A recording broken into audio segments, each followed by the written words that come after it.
So, just what is funny?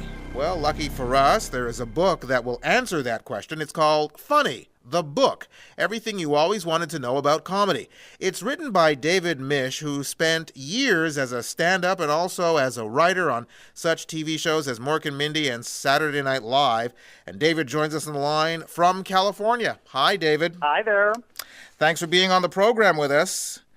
My pleasure. Do you... I mean, it has been so far anyway.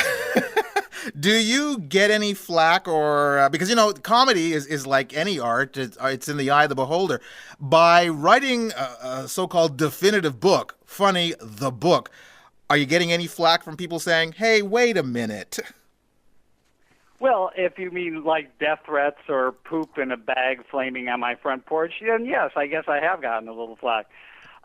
No. The good thing is that I admit up front, and only because it's so obvious, that I don't know what you will find funny. I know what I find funny, and that's not even in the book. The book is not about personal taste, because that is something that cannot be dissected. What can be dissected is the art of comedy, of how comedy people can make other people laugh. What you can't do is get specific.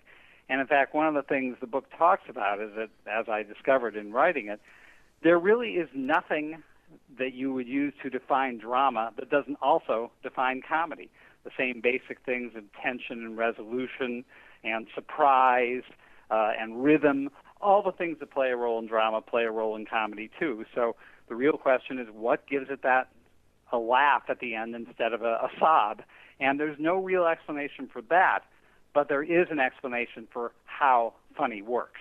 Okay, so as a so-called blueprint for comedy, has that changed over the years, or is the basic equation always the same, or has always been the same?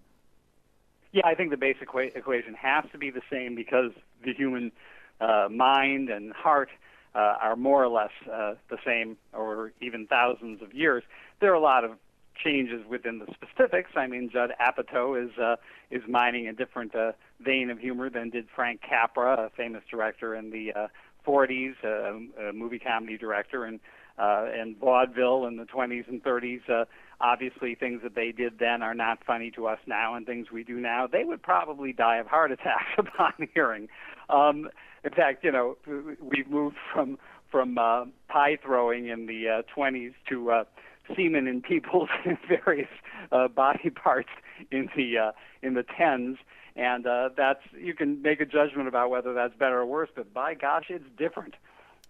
It's always interesting to me that some people tend to think that comedy is just too mean-spirited and that there's always somebody that is, quote-unquote, the butt of the joke. But in reality, with the exception of maybe knock-knock jokes, isn't someone always the butt of a joke, even if you go back in time from someone slipping on a banana peel to a pie in the face to what we see as comedy today? Yeah, absolutely. And Freud was one of the people who said that comedy is aggression, and that therefore it's, he didn't actually make a value judgment about that. But if you go back further, Aristotle and Plato condemned comedy for that reason. And a philosopher named Thomas Hobbes said that people who laugh at the misfortunes of others, which is pretty much anyone who laughs at comedy, are showing their basic immoral nature. They're failing as a human being. And in Plato's The Republic, which was his idealized version of a city-state, he said that he would ban laughter. You would not be allowed to laugh. And many ecclesiastical orders in the Middle Ages also forbid people to laugh because they felt it was disrespectful, which it is. And that's part of its charm. We now live in a world that is, for lack of a better term, extremely politically correct. Does that pose a threat to comedy? It's actually the opposite. It's fodder. It's, shall I say, the manure from which comedy grows. I mean, whenever there's things that we're not supposed to talk about, that's where comedy, gets its head of steam. So it's really a great thing. I think it varies too. It depends on the country, the city, the type of people who go into a place to hear comedy. There are a lot of comedy clubs where I live in L.A. where it would be very difficult to discern a strain of political correctness, but there are other places and other parts of the country and the world that will certainly reject comedy that is done a certain way. So, comics have to have a sort of thermometer out there. They have to get a feel of the room, they get a feel of the area. And many comics, when they come to a town, they try and talk to some people and get a sense of what's going to play or not, because you have to aim it at your audience. One other equation I've often heard is that comedy is tragedy plus time. Do you agree with that? Yeah. Oh, well, that's not so much a definition of comedy as a recognition of a phenomenon, which is that, something that was horrible one day is funny when you have enough distance from it. And distance is critical to comedy. Standing back and looking at something is how you can see it as funny rather than as tragic or as heartrending. I remember when the I can't remember whatever the NASA spaceship that blew up was. Within, I would say, 10 minutes, my phone rang and someone said, "What does NASA stand for? Need another 7 astronauts." Mm. And these people had just been killed, and this joke was flying around everywhere. Now, another way of looking at that is that we use humor to buffer ourselves from pain. And really the crucible of that particular idea came on September 12th, 2011, when many people in the comedy industry, felt and said that comedy was dead. And there were a number of things that happened over the next week or so.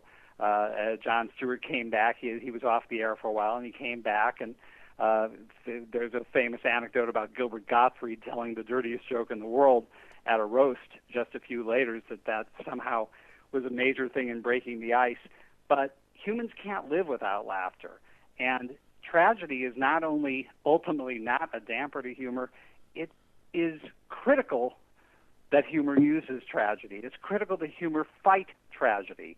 I remember also The Onion, the famous satirical newspaper, after 9/11, had their headline, "God angrily clarifies don't kill rule." So finding some light way to look at it, even if, like in that headline, there's a sort of, edge and a little bit of anger in it, is critical to our ability to survive, which is what humor is really about. Humor is about how we get through this incredibly difficult thing we call living. The space shuttle you were referring to, the Challenger disaster, I can from firsthand experience let you know that one thing that happens whenever there's a tragedy of some kind is a certain gallow humor in newsrooms. Yeah. So I was in a newsroom that day. The jokes were going, minutes, literally minutes after that explosion took place on television. So I know exactly what you're talking about there. Who exactly? Let me just say, what's really, really interesting about that is that you guys needed it more than the general public, because you were supposed to do a job. You weren't allowed to sit back and say, "Oh my God, what just happened?" You had to do a job, and I think it was critical to use humor to inure yourselves to what you had to do. Like a soldier going into battle, you have to be able to concentrate. You can't sit back and just feel horrible, and joking about it is a way to allow yourself to move forward. Who exactly did you write the book for? Who did you see as your primary audience? Well, I love my wife, and I certainly hope she buys a copy. I'm hoping everyone. The idea is that most people are interested in the phenomenon of humor. And, of course, the book is not simply about humor as an art form. It also talks about the Marx Brothers and Richard Pryor, Steve Martin, and Woody Allen people and how they achieved what they achieved. And it talks about the importance of jokes and where humor comes from biologically, scientifically. But, yeah, my idea is that it's really for everyone. At least I hope just if even almost everyone, if 90% of the people in the world bought it, I'd be happy with that. One last question. In light of a recent film that just came out, the new Three Stooges movie, I have to ask this question. Do women see humor differently than men? Well, the saying goes, first the saying goes in the world of comedy, and you who have worked with a lot of comedy and comedians know this, that women aren't funny. I think that has been pretty clearly put to rest, although a lot of people cling to it like many other myths out of comfort. But when pressed about why that is, the people who believe it will say they just don't respond to the four comedy food groups, which are verbal aggression, sex, violence, and body functions. The women just don't like dealing with those things. I think that's ridiculous. Now, it is true that the vast majority of comedians have been and still are male. But as with so many other professions which are skewed in one direction, I think the answer for that is more how society has trained women to be and expects women to be, rather than the fact that women are not funny. I do think women's sense of humor does differ, and I think probably fewer women find the Three Stooges funny than men. By the way, I went on opening day. I had to, right? And the theater I was in was pretty mixed. There were young, old, men, women, and it was a good movie, I thought. And more fodder maybe for a future book. The current book is called Funny, the Book, Everything You Always Wanted to Know About Comedy. And David, I thank you very, very much for taking the time to be on the program with us. Thank you.